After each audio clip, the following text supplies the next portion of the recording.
Ever wonder why there are so many enemies in the world? Why nations have enemies? Why you, if you're like me, have enemies? I think part of the answer lies in a cognitive bias called attribution error. When psychologists first discovered attribution error, they thought it worked like this. When we explain why people do things, we put too much emphasis on disposition and not enough on situation. So if I see a guy act rude to a checkout clerk, I think, oh, what a jerk. When it often turns out that actually he's not so bad as a rule, he just had a bad day.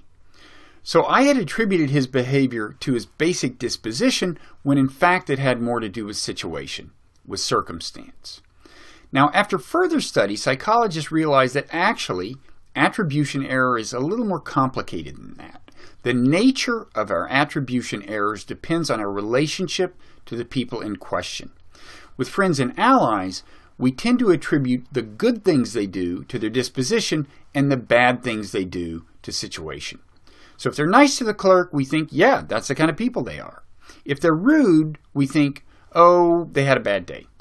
With enemies and rivals, it works the other way around. If they're rude, we think, yeah, that's the kind of people they are. If they're nice, we think, oh, there must have been an extenuating circumstance. Maybe there was somebody nearby that they were trying to impress with their supposed goodness. So once we've defined people as enemies, it's hard for them to get out of the enemy's box.